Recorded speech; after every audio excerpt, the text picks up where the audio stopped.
Eh bien salut Serge de Dragon Classique, venu vous présenter aujourd'hui ce GMC Sierra 1500 de 95 que j'ai mis sur ma page Facebook il y a 2-3 jours et qui semble à juste titre intéresser pas mal de monde déjà.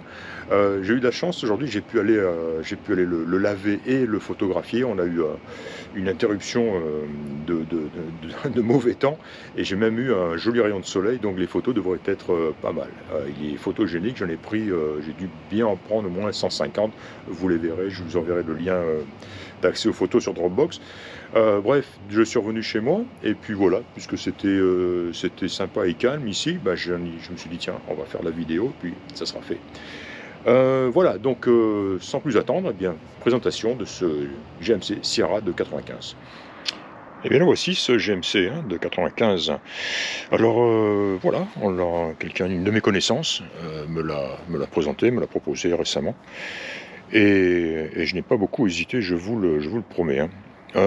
Il a déjà une caractéristique sympa, très très sympa, c'est que pour un GM de cette année-là, donc de 95, il a une peinture magnifique, il a une carrosserie magnifique, hein. Et contrairement à ce qu'on voit souvent sur ces modèles-là, la peinture et le vernis sont encore bien bien présents et bien bien brillants.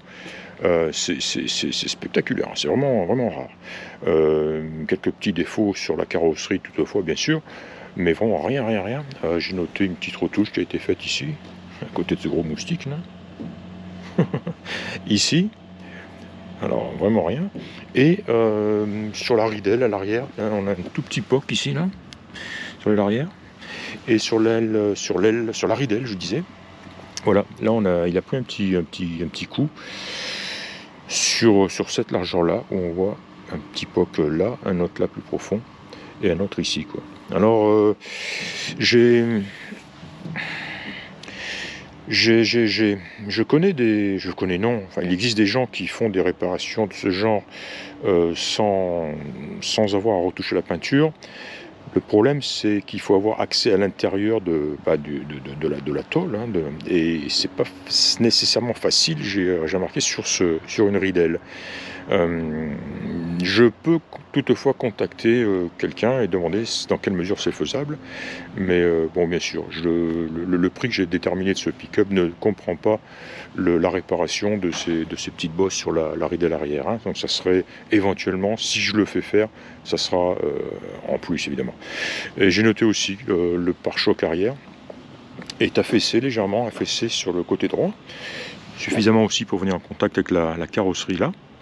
Voilà, bon, c'est pas, effectivement, il est pas, du coup, il est pas à niveau. Là, c'est pareil, que faire. Je vais tenter une chose une fois que j'irai à mon garage, c'est que je vais mettre un cric en dessous au niveau du pare-choc ici, et le lever, et voir si le poids du pick-up sera suffisant pour redresser j'imagine le support, hein, le support de fixation du pare-choc, je ne sais pas. Ça, toujours, je doute que le pick-up soit assez lourd justement pour redresser la patte, mais bon, ça vaut le coup d'essayer. Avec peut-être mes 90 kilos dans la benne en plus, ça pourra peut-être faire la différence. On va tester. Alors tiens, petite anecdote rigolote. Vous avez dû voir aussi sur ma page Facebook, j'avais mis un petit article disant qu'il était thérapeutique de remplacer les feux arrière sur ces pick-up, ce que j'avais fait, et en les remplaçant par du matériel fabriqué à Taïwan. J'avais été impressionné par la qualité, et bien jusqu'à aujourd'hui où le feu de droite s'est arrêté de fonctionner tout simplement. Alors c'est le feu lui-même, hein, parce que j'ai démonté, j'ai remonté l'ancien, celui-ci d'ailleurs, qui fonctionne parfaitement. Mais le nouveau feu, lui, n'aura fonctionné que 24 heures en gros. C'est pas grave, j'ai acheté sur Amazon. Je vais le renvoyer et demander un jeu de feu neuf. Alors je sais pas, bizarre, hein. Tout est bien sûr, moulé, serti à l'intérieur, donc impossible de l'ouvrir. Les trois feux ne fonctionnent pas, clignotant, feu et feu de recul. Donc c'est vraiment au niveau du contact général, on va dire, du feu lui-même. Voilà. C'est décevant, c'est bizarre, mais bon. Voilà, donc voilà, en ce qui concerne, hein, là j'ai fait le tour vraiment finalement des défauts du véhicule, hein, en parlant de ces petites ces bosses sur la ridelle, le pare-choc, et pour l'instant, un feu arrière droit qui ne fonctionne pas. Les bonnes nouvelles, eh bien, ce sont 4 pneus neufs de chez Neuf, hein, je les ai fait installer il y a quelques jours, entièrement neufs. J'ai aussi fait faire effectuer une vidange moteur, vidange mission huile, moteur, plus filtre à huile évidemment, et j'en ai profité pour faire aussi une vidange de la boîte, transmission. Comme ça, eh bien, voilà, il est parti, disons, pour encore pas mal de bornes. On a recomplété le circuit de refroidissement et on a ajouté un petit peu de liquide de frein. Et sinon, une nécessité de rien d'autre. Alors voilà, je reviens sur la peinture, c'est vraiment impressionnant, quoi, parce qu'elle est magnifique, hein, sur la plupart. On verra ici le vernis complètement parti, le vernis sur le toit complètement parti, et puis des fois, ici même, généralement en haut des ailes, la peinture qui part par plaque. Alors, pourquoi celui-ci a été épargné? Probablement qu'il est resté, il a probablement couché en garage la plupart de sa vie. En tout cas, il a été entretenu et le gars en a pris soin. Ça se voit aussi au niveau de l'intérieur, parce que l'intérieur est en très très bon état, on va le voir aussi, hein. Le pare-brise est en excellent état, pas d'éclat, pas de fissure. Les vitres de même, en excellent état, vitres électriques évidemment, qui montent et qui descendent sans problème.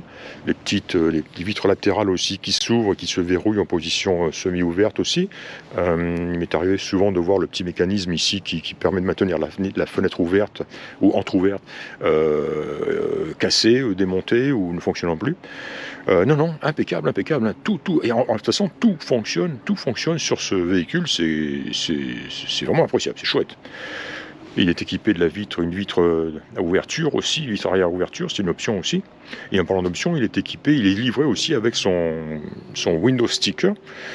Il est dans la boîte à gants, dans le carnet d'utilisation, le manuel d'utilisation d'origine du véhicule. Et donc sur ce Windows sticker, évidemment, on voit exactement toutes les options qui équipent ce véhicule. Alors je ne l'ai pas signalé, hein, c'est un V8 de 5,7 litres évidemment, et d'une boîte automatique, est une version 4 roues motrices. Donc tout ce qu'il faut, quoi, hein. Sympa, c'est une benne courte, et on notera aussi les jantes, les jolies jantes en alliage sont magnifiques, ces jantes-là. La benne a été protégée par une protection de benne, mais alors globale, hein, qui englobe toute la benne, de l'avant, sur les côtés, à l'arrière. Ça a été une belle protection de benne, qui est probablement d'origine, hein. Enfin d'origine, qui a été posée, on va dire, très très rapidement sur ce pick-up, quoi. Petite parenthèse aussi, hein, récemment on m'a demandé de placer, d'acheter des couvre-bennes aussi sur tous ces pick-up que j'ai envoyé récemment. Et finalement, c'est une bonne idée. Et elles sont facilement disponibles sur Amazon aussi, donc je dispose de Amazon Prime, donc je ne paye pas le shipping, etc. Et ces couvre-bennes, j'ai trouvé des couvre-bennes d'une bonne qualité, aux environs de 400 $, faut compter pour un petit couvre-benne sympa. Il y a moins cher, hein, on en trouve à partir de 150 $. Il se pose ici, il se roule, c'est beaucoup plus léger, c'est pas le même... c'est pas le même matos, mais voilà. J'ai trouvé ceux à 400 $ d'une bonne qualité, et il est très facile à poser. Et voilà, une petite parenthèse en passant. Là aussi, si jamais la personne qui souhaitera acheter ce véhicule désire qu'on y pose un couvre-benne, ça peut se faire aussi. Et évidemment, le prix en sera augmenté, hein, naturellement. On voit ces jolis pneus, ces jantes en 16 pouces. Bon, il est équipé aussi d'un marchepied aussi, très joli marchepied, solide, hein, là, vous pouvez y aller, vous pouvez sauter dessus. Et on l'a vu, hein, vous l'aurez vu, il est équipé d'un pare-buffle. Pare-buffle après un petit coup ici. Voilà, cette barre-là, elle ne devrait pas avoir cette forme. On le voit ici, hein. Voilà, on le voit un angle et ensuite ça va droit. Donc, il a pris un coup. Et disons qu'il a fait son job. Voilà, une paire de ce que j'imagine être des longues portées. Et il a aussi le déflecteur à l'avant, déflecteur d'insectes. Voilà. On notera aussi les petites bandes noires aussi qui sont bien en très bon état, bien en place. Impressionnant quand même, hein. GMC 1500. Voilà, il est équipé donc de rétroviseur, évidemment, non réglable, hein, de l'intérieur, hein, donc c'est du manuel. Voilà, on verra, on voit ici que c'est la série, c'est un modèle de série SLE. Avec le package Z71, hein. Je ne l'ai plus en tête, il comprend quelques éléments et je pense essentiellement de suspension, un petit peu plus beefy, un peu plus costaud, donc et qui équipe certains modèles 4x4 de ces Sierra. On trouve exactement le même package aussi sur les Chevrolet, hein, sur les Silverado et les Tahoe aussi. Voilà à l'intérieur, bel intérieur beige, très très joli, hein. Alors, on voit qu'il est équipé du réglage lombaire aussi, à droite et à gauche, qui fonctionne. On le voit ici, on voit le bas du siège qui se gonfle et qui se dégonfle. Un joli tableau de bord, d'une belle couleur aussi et en très bon état. La boîte à gants dans laquelle on trouve le carnet d'utilisation et ce fameux Windows sticker, ici même. Pas de fissures, de trous sur le haut du tableau de bord, il a été bien épargné aussi. Et voilà, d'une manière générale, donc un très très bel intérieur, hein. Autoradio d'origine qui fonctionne, chauffage qui fonctionne. Alors là, je vous garantis qu'on est bien en ce moment, quand il fait froid extérieur. Là, je me suis régalé cet après-midi à son volant. Le chauffage pas à fond, mais presque. On est toasty, comme on dit ici. C'était vraiment confortable, agréable. Alors il est ce 4x4 est vraiment très très doux à conduire, vraiment agréable, silencieux, et on entend le V8, hein, mais ça n'a rien d'agressif, c'est les V8 style force tranquille, on va dire, vraiment agréable, hein. On en est bien dans ces sièges là. Voilà, le siège conducteur, et on voit une certaine usure sur l'extrémité gauche, évidemment, hein, le côté où l'on glisse pour sortir, et puis on voit quelques petits skippourettes ici. Ça ressemble à une brûlure de cigarette et des petites taches, mais voilà quoi, c'est bon, du siège d'origine évidemment. Si c'est une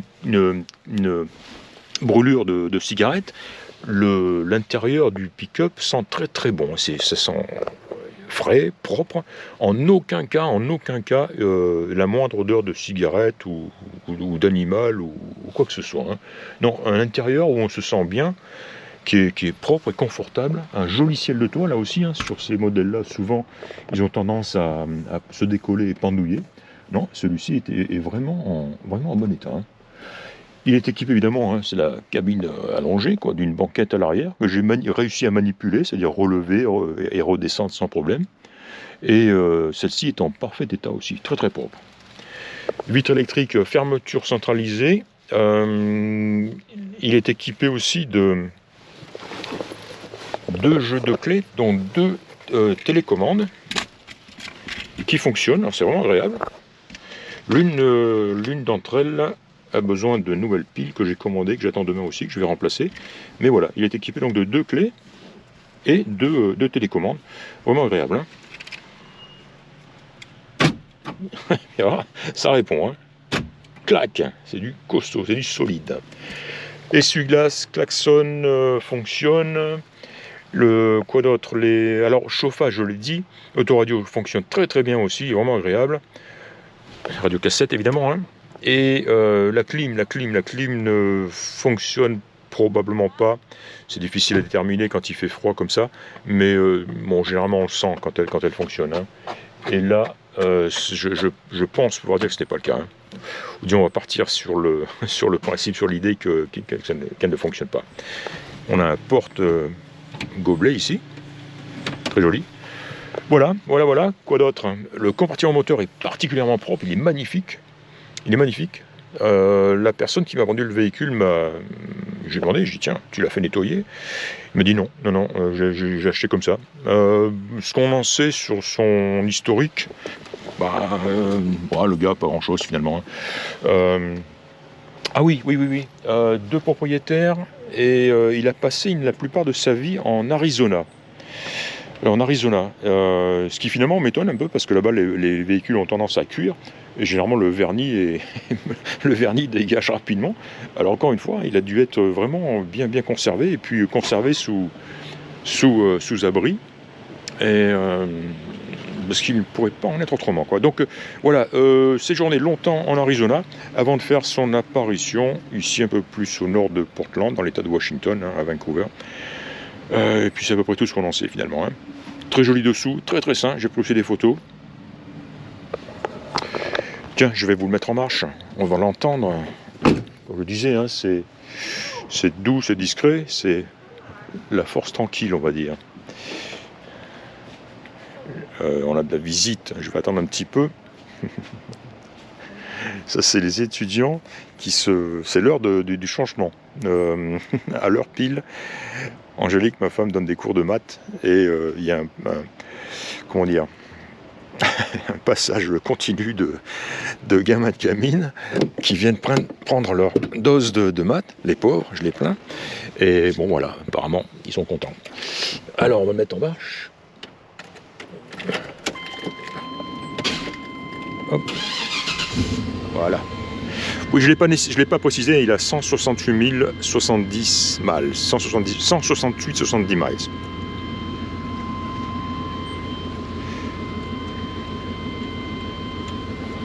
Hein? Le klaxon fonctionnait quand je l'ai testé. Bizarre ça. Ah tiens. Ouais, on dirait qu'il y a un petit contact hésitant. Donc le voici. Vitre électrique évidemment. Des deux côtés.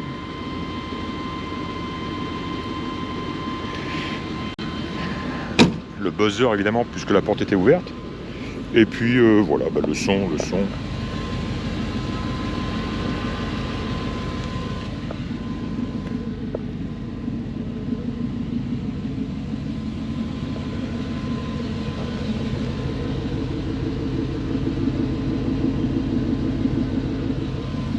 Voilà, ça reste discret, hein, c'est le bon petit glouglou. Quand on accélère, on l'entend, hein, il fait la différence, mais ça reste quand même relativement discret, quoi.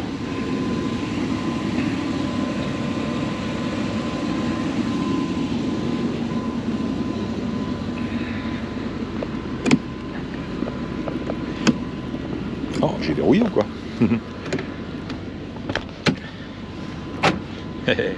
Heureusement que ma vitre était ouverte. J'avais verrouillé la porte. Les jauges fonctionnent, toutes les jauges fonctionnent, hein, sans problème, hein. Essence, témoin de charge, pression d'huile, température d'eau, contour évidemment fonctionne, mais compteur de vitesse fonctionne évidemment. L'autoradio, c'est pénible. Le buzzer. Autoradio.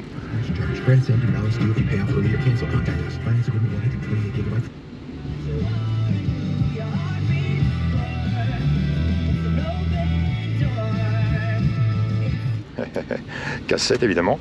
Et système de ventilation. Bon, là ça dégage, hein. Je vous garantis que vous recevez de l'air dans la tronche. Alors le 4K je l'ai testé aussi, hein. Fonctionne très bien, hein, voilà, rien à dire finalement, il fonctionne comme il se doit. Donc on a évidemment une position comme elle est ici en deux roues motrices, de H, la possibilité de passer tout de suite en 4H, 4 roues motrices, et quand on va vers l'avant, en passant la position neutre, ensuite on arrive en 4 roues courts, en 4 low, où voilà, là vous grimpez aux arbres. Voilà. Qu'en pensez-vous? On va se remettre dehors, parce que la lumière commence à se faire légère, rare. Voilà, très joli, et surtout un fonctionnement vraiment, vraiment appréciable, vraiment incroyable, hein. On est bien au volant, il est confortable, il est puissant. Alors il a toute la puissance que vous voulez, il n'hésite pas, il tourne impeccablement, il démarre au quart de tour. Voilà, non, c'est vraiment un pick-up en très bon état, qui a encore une bonne, une bonne vie devant lui. Il va encore rouler et rendre service, et sans problème, hein. Je suis content d'avoir mis la main sur cet engin-là, et je suis certain qu'il va faire un heureux en France. Voilà, je vais m'arrêter là-dessus.